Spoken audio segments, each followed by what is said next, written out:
Johannesburg एक शहर जो साउथ अफ्रीका का इकोनॉमिक हर्ट माना जाता है। सेंटोन जैसे पोश areas, luxury malls, expensive restaurants और हाई एंड लाइफस्टाइल, लेकिन इस चमक दमक के नीचे एक ऐसा खौफ छुपा है जिसका नाम सुनकर ही लोग अपनी घड़ियां छुपाना शुरू कर देते हैं। ये कहानी है रोलेक्स गैंग की। ये कहानी किसी आम स्ट्रीट क्रिमिनल्स की नहीं, ये कहानी एक सोफिस्टिकेटेड ऑर्गेनाइज्ड डेंजरस गैंग की है जो सिर्फ एक चीज के लिए जाना जाता है, रोलेक्स वॉच। एक ऐसी वॉच जो दुनिया भर में वेल्थ, क्लास और सक्सेस का सिंबल मानी जाती है, लेकिन जोहानिसबर्ग की सड़कों पर ये वॉच किसी की जिंदगी और मौत की वजह बन जाती है। रोलेक्स गैंग का निशाना कभी रैंडम नहीं जाता। ये गैंग मॉल्स के अंदर या बाहर, busy shopping centre, Sandton City, Nelson Mandela Square, Rosebank, Fourways, इन जगहों में रहता है। वहाँ वो सैकड़ों लोगों को देखता है, लेकिन उनकी नज़र सिर्फ एक चीज़ पर जाती है, किसके हाथ में रोलेक्स चमक रही है। उन्हें पता होता है जिस बंदे के पास ये वॉच है उसके पास और भी पैसा होगा, और पैसा होगा तो रॉबरी का रिस्क इनके लिए वर्थ इट है। इस गैंग का स्टार्ट एग्जैक्टली एक दिन में नहीं हुआ।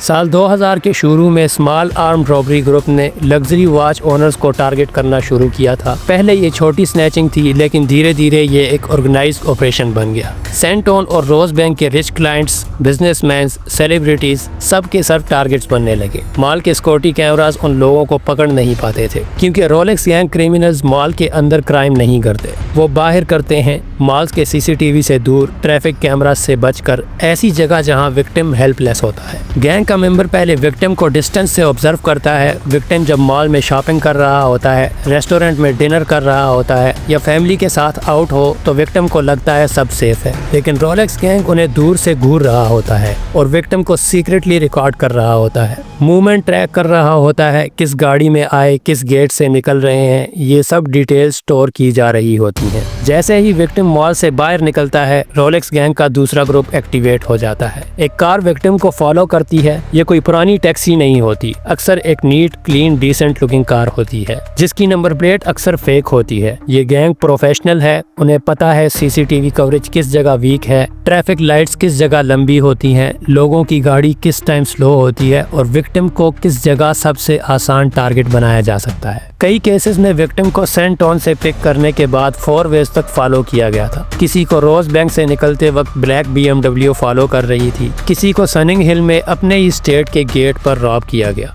एक केस में 23 साल का बंदा सेंटोन मॉल से निकलकर अपनी गाड़ी तक पहुंच ही रहा था कि मोटरसाइकिल पर 2 क्रिमिनल्स आए, उस पर गन पॉइंट किया और उसकी रोलेक्स वॉच छीन ली। जब उसने रेजिस्ट करने की कोशिश की, उसे गोली मार दी गई। ये 1 मिलियन रैंड की वॉच थी। रोलेक्स गैंग का सिस्टम इतना पॉलिश्ड है कि उनका एम सिर्फ 60 to 90 सेकंड्स का होता है। विक्टिम को स्टॉप करो, गन दिखाओ, वॉच लो और गाड़ी बदल कर गायब हो जाओ। ये लोग बैकअप कार्स रखते हैं। पहली कार विक्टिम को फॉलो करती है, दूसरी कार थोड़ा दूर से कवर देती है और तीसरी कार उनका इमरजेंसी स्केप प्लान होता है, जिसमें फेक प्लेट्स होती हैं। बाज दफा प्लेट्स रॉबरी करने के बाद तुरंत चेंज कर दी जाती हैं। एक बार 4 वेज में एक ज्वाइंट ऑपरेशन हुआ जिसमें पुलिस ने 3 सस्पेक्ट्स को अरेस्ट किया। गाड़ी में fake number plates, loaded guns और कोकेन मिली। पुलिस को बाद में पता चला कि ये वही ग्रुप था जो मॉल्स में घंटों विक्टिम्स को ऑब्जर्व करता था। ये गैंग सिर्फ वॉच ही नहीं चुरा रहा, ये गैंग एक मल्टी-मिलियन रैंड ब्लैक मार्केट को फीड कर रहा है। रोलेक्स वॉचेस साउथ अफ्रीका से चुरा कर मोज़म्बिक, जिम्बाब्वे या कभी कभी यूरोप तक स्मगल की जाती है। माफिया स्टाइल नेटवर्क को ऑपरेट करता है जहां वॉच फौरन रीसेल हो जाती है। वॉच की रीसेल वैल्यू इतनी ज्यादा है कि एक रॉबरी गैंग के लिए रिस्क उठाना वर्थवाइल हो जाता है। एक रोलेक्स डेटोना की कीमत 7 लाख रेंट तक जा सकती है और रोलेक्स सबमरीनर 2 लाख रेंट से ऊपर तक सेल हो जाती है। और जब एक गैंग मंथली 3 से 5 वॉचेस सक्सेसफुली चुरा लेता है तो उनका बिजनेस चल जाता है। जोहानिसबर्ग पुलिस ने कई दफा क्रैक डाउन किए। साल 2018 में 3 कोर मेंबर्स को 682 ईयर्स की कंबाइंड जेल सेंटेंस मिली, लेकिन ये गैंग फिर भी खत्म नहीं हुआ। जब तक लग्जरी वॉचेस का क्रेज रहेगा, जब तक रीसेल मार्केट एक्टिव रहेगी, जब तक क्राइम इकोनॉमी फ्लोरिश कर रही है, रोलेक्स गैंग का नाम कुछ न कुछ फर्म में वापस जरूर आता रहेगा। एक और नोटेबल केस में बॉक्सबर्ग के स्पर रेस्टोरेंट के आउटसाइड एक बंदे को सिर्फ उसकी रोलेक्स वॉच के लिए मार दिया गया। ऐसे केसेस इतने फ्रीक्वेंट हो गए हैं कि सेंटोन के हाई एंड मॉल्स में लोग अपनी वॉचेस उतार कर पॉकेट में डाल लेते हैं। प्राइवेट सिक्योरिटी कंपनीज ने क्लाइंट्स को एडवाइस किया है कि ड्राइव सबवे और होम गेट सबसे डेंजरस स्पॉट्स हैं। कई वेल्दी लोगों ने अपने गार्ड्स और आर्म्ड व्हीकल्स हायर करने शुरू कर दिए हैं।